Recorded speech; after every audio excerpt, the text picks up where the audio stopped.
जय माता दी। आज फिर से एक बार आपके समक्ष उपस्थित हुए हैं एक नया विषय लेकर। आज का हमारा जो विषय है वो है पितरों का श्राद्ध, तर्पण किस तरीके से किया जाता है। और ऐसे बहुत सारे सवाल हैं जो कि लोगों के मन में बहुत सारे प्रश्न उत्पन्न कर देता है कि ये कैसा होता है, ये कैसा होना चाहिए, पितरों का क्या क्या कृपा होता है, किस तरीके से उनको शांत किया जा सकता है, किस तरीके से पूजन किया जा सकता है, कैसे तर्पण किया जा सकता है। ऐसे बहुत सारे सवाल जवाब हैं जो कि इस एक वीडियो में ही हमने पूरा समझाने का प्रयास किया है। तो सबसे पहले हम देखेंगे कि ये श्राद्ध कब से 2020 का ये श्राद्ध कब से प्रारंभ हो रहा है। तो पहला पूर्णिमा श्राद्ध 2/9/2020 बुधवार से प्रारंभ है। प्रतिपदा श्राद्ध जो है 3/9/2020 से लेकर श्राद्ध की समाप्ति है 17/9/2020 तक। अब देखते हैं हमारे जो सवाल हैं। सवाल बताने से पहले जो हमारे मन में जो प्रश्न है वो प्रश्न बताने से पहले कुछ मैं छोटा सा आपको उदाहरण के तौर पे समझा देता हूँ कि आजकल की जो पीढ़ी परेशान हो रखी है, चाहे वो संबंध से लेकर हो, घर गृहस्थी से लेके हो, औलाद संतान से लेकर हो, व्यवसाय से लेकर हो, क्यों है? पहले के लोग इतने परेशान नहीं होते थे क्योंकि वो लोग हमारे संस्कृति के निमित्त पूजन धारण किया करते थे। आज की इस युग में लोगों के पास में टाइम नहीं है, समय नहीं है, और आज हम वही गलती फिर से दोहरा रहे हैं कि हमारे जो संतान हैं उनको इस चीज़ों से वंचित कर रहे हैं। अगर आपके पास समय नहीं है तो कोई योग्य ब्राह्मण के द्वारा आप ये कर्म को करवा सकते हैं, मगर फिर भी क्यों नहीं समझ में आता है लोगों को। तो चलिए खैर आगे हम आपको पूरा विस्तार से समझाने की कोशिश करते हैं।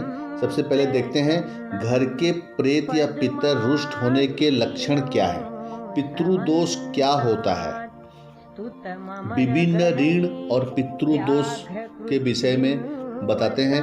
देव ऋण क्या होता है, ऋषि ऋण क्या होता है, मनुष्य ऋण क्या होता है, पितरों के रुष्ट होने के लक्षण क्या है, खाने में से बाल का निकलने के पीछे क्या रहस्य है, बदबू या दुर्गंध अगर आपको आ रहा है तो उसके पीछे क्या रहस्य है, पूर्वजों का स्वप्न में बार बार आना, आपके स्वप्न में उनका दिखना, इसका क्या कारण है, शुभ कार्य में अड़चन बाधाएं क्यों आती है, घर के किसी एक सदस्य का कुंवारा रह जाना, उसके पीछे क्या रहस्य है, मकान या प्रॉपर्टी की खरीदी या बिक्री में या कोई भी जमीन जायदाद के कार्य में क्यों सफलता प्राप्त नहीं होता है, संतान का ना होना, ऐसे कई सारे लक्षण हैं। और विशिष्ट उपाय भी है इसके कि अगर हम इस चीज़ों से परेशान हो रहे हैं, हमारे जीवन शैली में ये सब चीज़ दोहराया जा रहा है, दिख रहा है, हम इसके भुक्तभोगी हैं, तो इससे हम किस तरीके से अपने आप को रक्षा कर पाएंगे और अपने पितरों का कृपा प्राप्त कर पाएंगे। जब एक इंसान एक घर का सदस्य का स्वर्गवास हो जाता है तो उसका कर्म कांड होता है, क्रिया कर्म होता है। तो आजकल की जीवन शैली में लोग इतने व्यस्त हो रखे हैं कि उनको इस विषय में कुछ भी ज्ञान नहीं है। जो थोड़ा बहुत ज्ञान है तो भी उसका वो लोग नहीं करते हैं उसका उपयोग। पहले लोग नारायण बलि, नाग बलि वगैरह कराया करते थे। ये क्या होता है, नाग बलि, नारायण बलि क्या होता है, किस कारण से नारायण बलि पूजा किया जाता है, क्यों की जाती है ये पूजा, कब नहीं करना चाहिए नारायण बलि, किस क्षेत्र में आपको कब किस समय में आपको करना चाहिए, और पितृ पक्ष का सर्वाधिक श्रेष्ठ समय क्या है। ऐसे बहुत सारे सवाल हैं जिसका जवाब आप लोगों को इस वीडियो के माध्यम से देने जा रहे हैं और समझाने की पूरी कोशिश कर रहे हैं। आशा करते हैं कि आपको ज़रूर समझ में आएगा। अगर आपका कोई भी सवाल जवाब होगा या कोई हमसे त्रुटि हो गई हो तो हमको मेल कर दें या कमेंट में हमको ज़रूर सूचित करें। तो चलिए शुरू करते हैं। पितृगण हमारे पूर्वज हैं जिनका ऋण हमारे ऊपर है, क्योंकि उन्होंने कोई ना कोई उपकार हमारे जीवन के लिए किया है। मनुष्य लोक से ऊपर जो होता है वो होता है पितृलोक। पितृलोक के ऊपर सूर्यलोक होता है और सूर्यलोक से ऊपर में स्वर्गलोक होता है। जब कोई आत्मा अपने शरीर को, मतलब मान लीजिए कोई एक इंसान उसका स्वर्गवास हो जाता है, तो वो अपना शरीर को छोड़कर त्याग करके सबसे पहले वो ऊपर उठता है और पितृलोक में जाता है। वहाँ हमारे पूर्वज मिलते हैं। अगर उस आत्मा के अच्छे पुण्य हैं तो ये हमारे पूर्वज भी उसको प्रणाम कर अपने को धन्य मानते हैं कि इस अमुक आत्मा ने हमारे कुल में जन्म लेकर हमें धन्य कर दिया है। इसके आगे आत्मा अपने पुण्य के आधार पर सूर्यलोक की तरफ बढ़ती है। वहाँ से आगे यदि और अधिक पुण्य है तो आत्मा सूर्यलोक को भेद कर स्वर्गलोक की तरफ चली जाती है। लेकिन करोड़ों में से एक आध आत्मा ही ऐसी होती है जो परमात्मा में समाहित होती है, जिसे दोबारा जन्म नहीं लेना पड़ता। मनुष्य लोक एवं पितृलोक में बहुत सारी आत्माएं पुनः अपनी इच्छावश मोहवश अपने कुल में जन्म ले लेती है। अब देखते हैं पितृदोष क्या होता है। हमारे यही पूर्वज सूक्ष्म व्यापक शरीर से अपने परिवार को जब देखते हैं और महसूस करते हैं कि हमारे परिवार के लोग ना तो हमारे प्रति श्रद्धा रखते हैं और ना ही इन्हें कोई प्यार या स्नेह है, और ना ही किसी भी अवसर पर ये हमको याद करते हैं, ना ही अपने ऋण चुकाने का प्रयास ही करते हैं, तो ये आत्माएं दुखी होकर अपने वंशजों को श्राप दे देती है, जिसको कहते हैं पितृदोष। पितृदोष एक अदृश्य बाधा है। ये बाधा पितरों द्वारा रिष्ट होने के कारण होती है। पितरों के रुष्ट होने के बहुत से कारण हो सकते हैं। आपके आचरण से, किसी परिजन द्वारा की गई गलती से, श्राद्ध आदि कर्म ना करने से, अंत्येष्टि कर्म आदि में हुई किसी त्रुटि के कारण भी हो सकता है। इसके अलावा मानसिक अवसाद, व्यापार में नुकसान, परिश्रम के अनुसार फल न मिलना, विवाह या वैवाहिक जीवन में समस्याएं, कैरियर में समस्याएं, या संक्षिप्त में कहें तो जीवन के हर एक क्षेत्र में व्यक्ति और उसके परिवार को बाधाओं का सामना करना पड़ता है। पितृदोष होने पर अनुकूल ग्रहों की स्थिति, गोचर दशाएं होने पर भी शुभ फल नहीं मिल पाते। कितना भी पूजा पाठ, देवी देवताओं की अर्चना की जाए, उसका शुभ फल नहीं मिल पाता। यानी कि पितृदोष अगर आपको आपकी कुंडली में दिख रहा है तो उसका निवारण करना आपको बहुत आवश्यक है। पितृदोष जो होते हैं वो दो प्रकार से प्रभावित करते हैं। अब वो दो प्रकार क्या है वो देखते हैं। अधोगति वाले पितरों के कारण और दूसरा है ऊर्ध्व गति वाले पितरों के कारण। अधोगति वाले पितरों के दोषों का मुख्य कारण जो होता है परिजनों द्वारा किया गया गलत आचरण की अतृप्त इच्छाएं, जायदाद के प्रति मोह और उसका गलत लोगों द्वारा उपभोग होने पर, विवाह आदि में परिजनों द्वारा गलत निर्णय, परिवार के किसी प्रियजनों को अकारण कष्ट देने पर पितर क्रुद्ध हो जाते हैं, परिवारजनों को श्राप दे देते हैं और अपनी शक्ति से नकारात्मकता का फल प्रदान करते हैं। अब ऊर्ध्व गति वाले पितर सामान्यतः पितृदोष उत्पन्न नहीं करते, परंतु उनका किसी भी रूप में अपमान होने पर अथवा परिवार के पारंपरिक रीति रिवाजों का निर्वहन नहीं करने पर वह पितृदोष उत्पन्न करते हैं।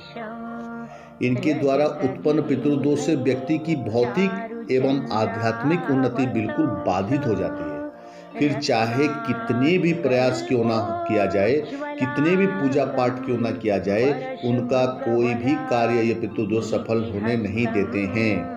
पितृदोष निवारण के लिए सबसे पहले ये जानना जरूरी होता है कि किस ग्रह के कारण और किस प्रकार का पितृदोष उत्पन्न हो रहा है।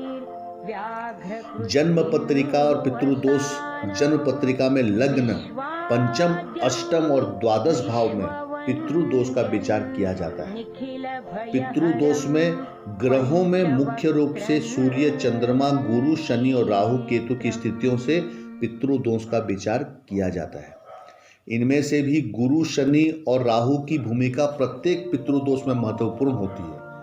इनमें सूर्य से पिता या पितामह, चंद्रमा से माता या मातामह, मंगल से भ्राता या भगनी और शुक्र से पत्नी का विचार किया जाता है। अधिकांश लोगों की जन्म पत्रिका में मुख्य रूप से क्योंकि गुरु, शनि और राहु से पीड़ित होने पर ही पितृदोष उत्पन्न होती है। इसलिए विभिन्न उपायों को करने के साथ साथ व्यक्ति यदि पंचमुखी, सातमुखी और आठमुखी रुद्राक्ष धारण कर ले तो भी पितृदोष का निवारण शीघ्र हो जाता है। पितृदोष निवारण के लिए इन रुद्राक्ष को धारण करने के अतिरिक्त इन ग्रहों के अन्य उपाय जैसे मंत्र जप और स्तोत्रों का पाठ करना भी श्रेष्ठ होता है। अब देखते हैं विभिन्न ऋण और पितृदोष। हमारे ऊपर मुख्य रूप से 5 ऋण होते हैं। ध्यान से सुनिएगा इसको। हमारे ऊपर 5 ऋण होते हैं जिनका कर्म न करने, ऋण न चुकाने से हमें निश्चित रूप से श्राप मिलता है। ये ऋण है मातृ ऋण, पितृ ऋण, मनुष्य ऋण, देव ऋण और ऋषि ऋण। आजकल के जो युग है, आजकल के समाज में जो बाल बच्चे जो पैदा हुए हैं उनके लिए विशेष रूप से ध्यान देने वाली बात है कि हम सबके ऊपर में 5 ऋण होता है। तो वो 5 ऋण को जरूर हमको चुकाना चाहिए। पहला ऋण क्या है? मातृ ऋण।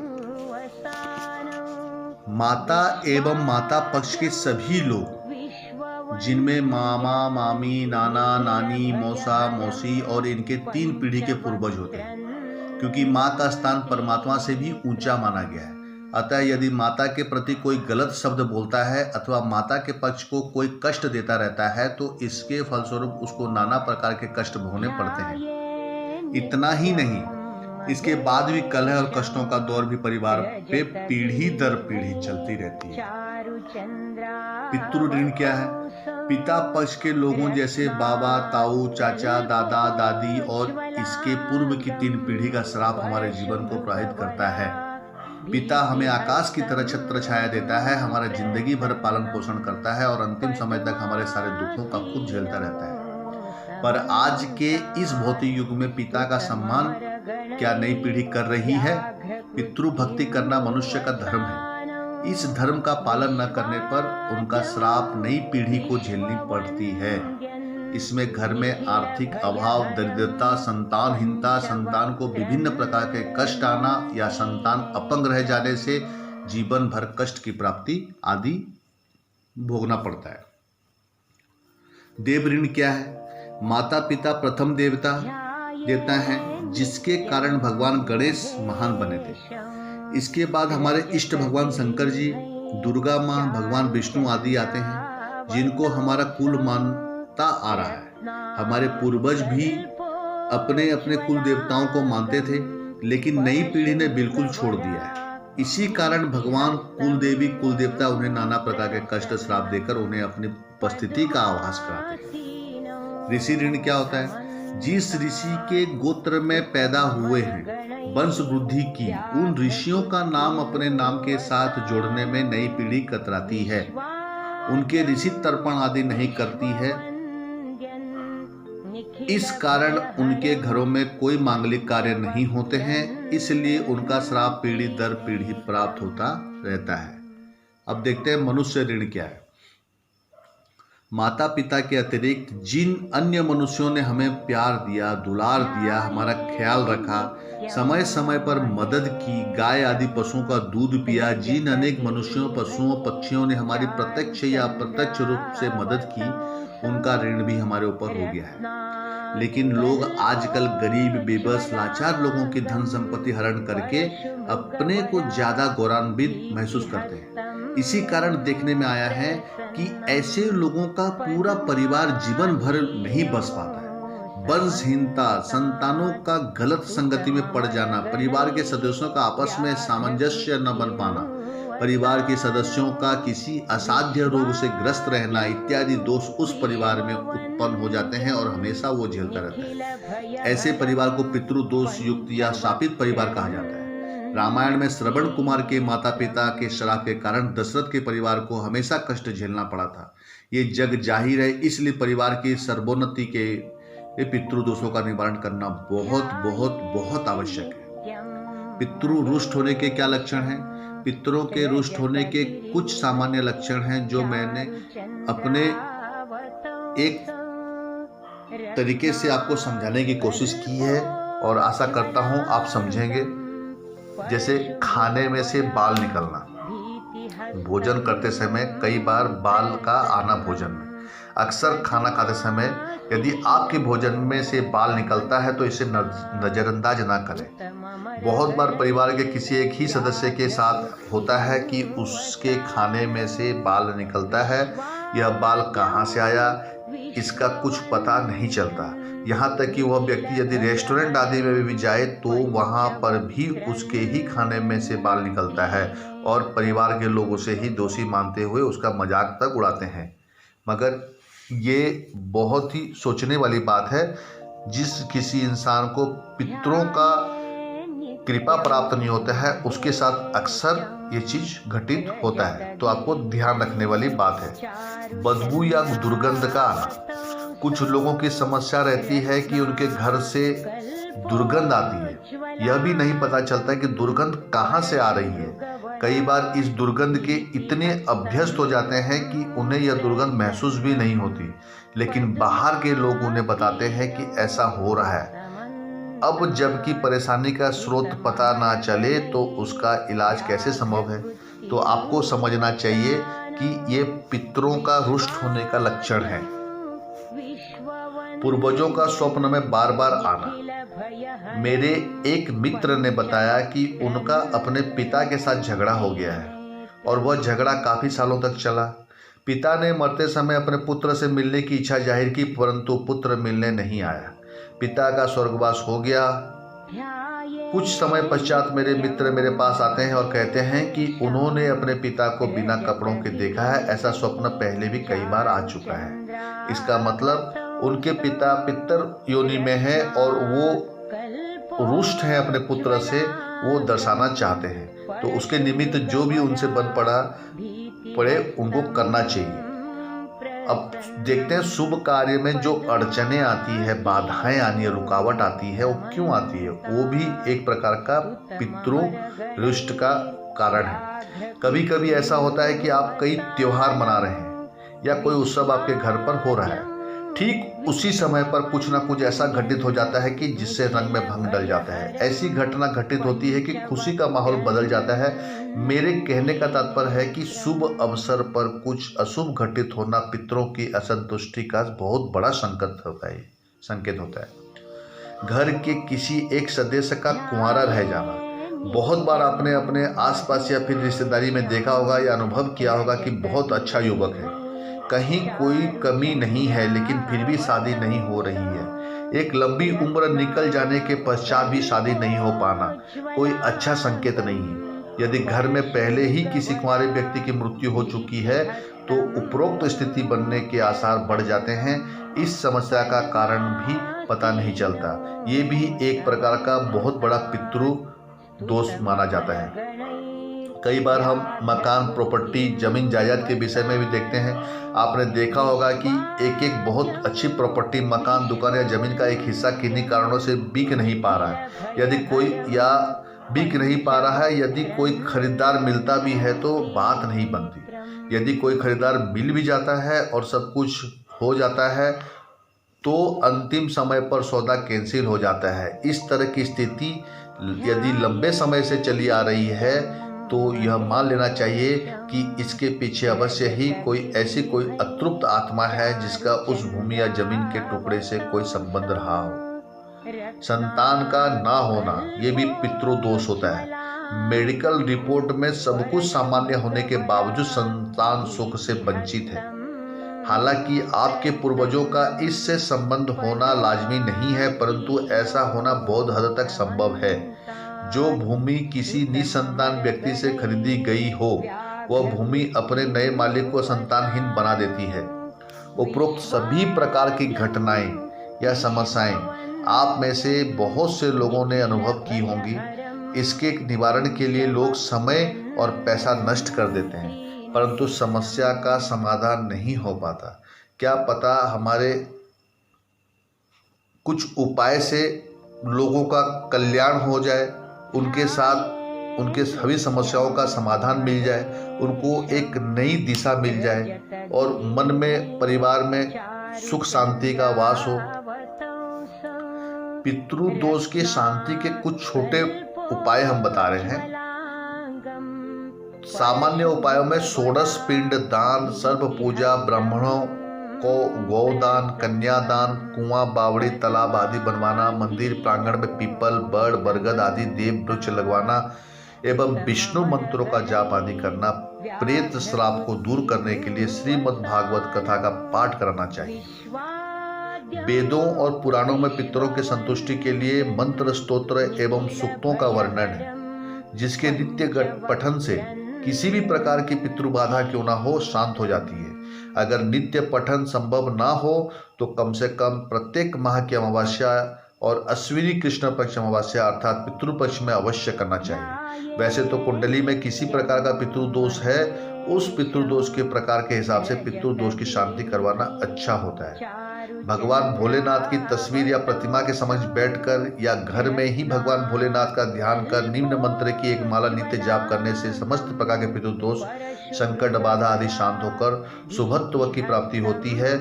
मंत्र जाप प्रातः या सायकाल कभी भी कर सकते हैं। वो मंत्र इस प्रकार है: ओम तत्पुरुषाय विघ्नहे महादेवाय च धीमहि तन्नो रुद्रः प्रचोदयात्। अमावस्या को पितरों के निमित्त पवित्रता पूर्वक बनाया गया भोजन तथा चावल, बूरा, घी एवं एक रोटी गाय को खिलाने से पितृदोष शांत होता है। अपने माता पिता बुजुर्गों का सम्मान, सभी स्त्री कुल का आदर सम्मान करने और उनकी आवश्यकताओं की पूर्ति करते रहने से भी पितृ हमेशा प्रसन्न रहते हैं। पितृदोष जनित संतान कष्ट को दूर करने के लिए हरिवंश पुराण का श्रवण करें या स्वयं नियमित रूप से पाठ करें। प्रतिदिन दुर्गा सप्तशती या सुंदरकांड का पाठ करने से भी इस दोष में कमी आती है। सूर्य पिता है, अतः तांबे के लोटे में जल भरकर उसमें लाल फूल, लाल चंदन का चूरा, रोली आदि डालकर सूर्य देव को अर्घ्य देकर 11 बार ओम घृणी सूर्याय नमः मंत्र का जाप करने से पितरों की प्रसन्नता एवं उनकी ऊर्ध्व गति होती है। अमावस्या वाले दिन अवश्य अपने पूर्वजों के नाम दूध, चीनी, सफेद कपड़ा, दक्षिणा आदि किसी मंदिर में अथवा किसी योग्य ब्राह्मण को दान करना चाहिए। पितृपक्ष में पीपल की परिक्रमा अवश्य करें। अगर 108 परिक्रमा लगाई जाए तो पितृदोष अवश्य ही दूर होता है। अब देखते हैं विशिष्ट उपाय क्या होना चाहिए। किसी मंदिर के परिसर में पीपल अथवा बड़ का वृक्ष लगाएं और रोज उसमें जल डालें। उसकी देखभाल करें। जैसे जैसे वृक्ष फलता फूलता जाएगा पितृदोष दूर होता जाएगा, क्योंकि इन वृक्षों पर ही सारे देवी देवता पितर योनिया, पितर आदि निवास करते हैं। यदि आपने किसी का हक छीना है या किसी मजबूर व्यक्ति की धन संपत्ति का हरण किया है तो उसका हक या संपत्ति उसको अवश्य लौटा दें। पितृदोष से पीड़ित व्यक्ति को किसी भी एक अमावस्या से लेकर दूसरे अमावस्या तक अर्थात 1 माह तक किसी पीपल के वृक्ष के नीचे सूर्योदय काल में एक शुद्ध घी का दीपक लगाना चाहिए। ये क्रम टूटना नहीं चाहिए। 1 माह बीतने पर जो अमावस्या आए उस दिन एक प्रयोग और करें। इसके लिए किसी देसी गाय या दूध देने वाली गाय का थोड़ा सा गौमूत्र प्राप्त करें। उससे थोड़े जल मिलाकर इस जल को पीपल वृक्ष की जड़ों में डालें। इसके बाद पीपल वृक्ष के नीचे 5 अगरबत्ती, 1 नारियल और शुद्ध घी का दीपक लगाकर अपने पूर्वजों से श्रद्धापूर्वक अपने कल्याण की कामना करें और घर आकर उसी दिन दोपहर में कुछ गरीबों को भोजन करा दें। ऐसा करने पर पितृदोष शांत हो जाता है। घर में कुआं हो या पीने का पानी रखने की जगह हो, उस जगह की शुद्धता का विशेष ध्यान रखना चाहिए, क्योंकि ये पितृ स्थान माना जाता है। इसके अलावा पशुओं के लिए पीने का पानी भरवाने तथा प्याऊ लगवाने अथवा आवारा कुत्तों को जलेबी खिलाने से भी पितृ दोष शांत होते हैं। अगर पितृ दोष के कारण अत्यधिक परेशानी हो, संतान हानि हो या संतान को कष्ट हो, तो किसी शुभ समय अपने पितरों को प्रणाम कर उनसे प्रण होने की प्रार्थना करें और अपने द्वारा जाने अनजाने में किए गए अपराध उपेक्षा के लिए क्षमा याचना करें। फिर घर अथवा शिवालय में पितृ गायत्री मंत्र का 1.25 लाख विधि से जाप कराएं। जाप के उपरांत दशांश हवन के बाद संकल्प लें कि इसका पूर्ण फल पितरों को प्राप्त हो। ऐसा करने से पितर अत्यंत प्रसन्न होते हैं, क्योंकि उनकी मुक्ति का मार्ग आपने प्रशस्त किया होता है। पितृ दोष की शांति हेतु ये उपाय बहुत ही अनुभूत और अचूक फल देने वाला देखा गया है।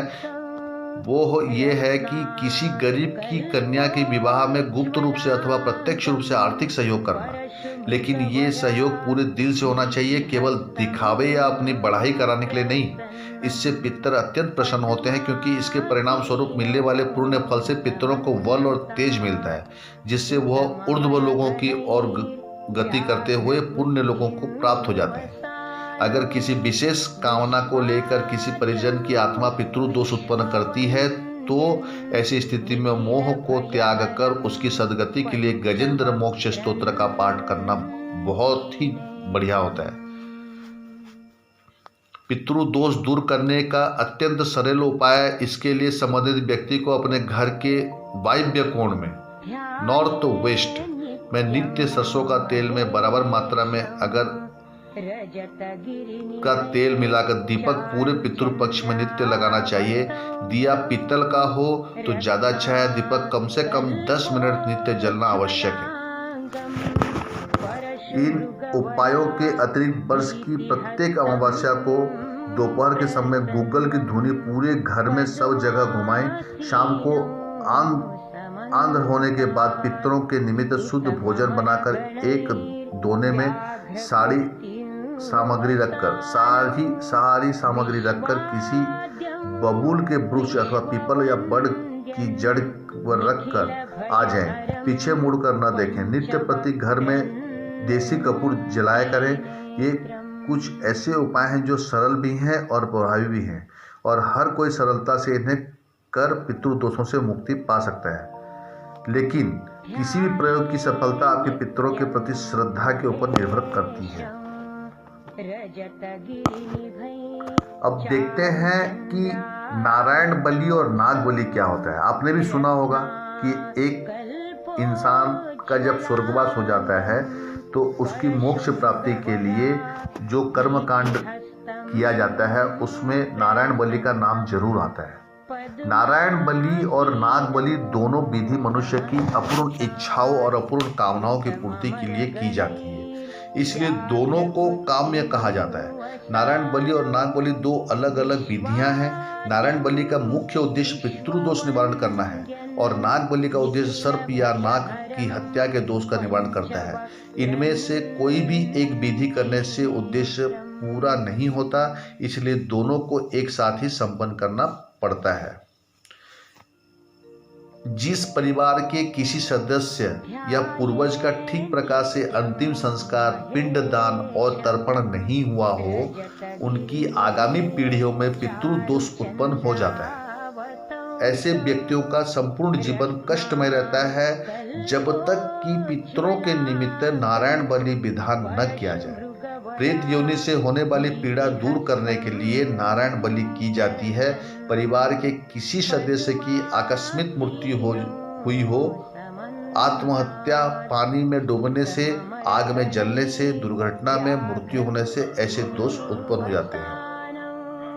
शास्त्रों में पितृ दोष निवारण के लिए नारायण बलि, नाग बलि कर्म करने का विधान है। यह कर्म किस प्रकार और कौन कर सकता है, इसकी पूर्ण जानकारी होना भी जरूरी है। यह कर्म प्रत्येक वह व्यक्ति कर सकता है जो अपने पितरों का आशीर्वाद प्राप्त करना चाहता है। जिन जातकों के माता पिता जीवित हैं वे भी यह विधान कर सकते हैं। संतान प्राप्ति, वंश वृद्धि, कर्ज मुक्ति, कार्यों में आ रही बाधाओं के निवारण के लिए यह कर्म पत्नी सहित करना चाहिए। यदि पत्नी जीवित न हो तो कुल के उद्धार के लिए पत्नी के बिना भी यह कर्म किया जा सकता है। यदि पत्नी गर्भवती हो तो गर्भ धारण के से 5वें महीने तक यह कर्म किया जा सकता है। घर में कोई भी मांगलिक कार्य हो तो ये कर्म 1 साल तक नहीं किया जा सकते। माता पिता के मृत्यु होने पर भी 1 साल तक यह कर्म करना निषिद्ध माना गया है।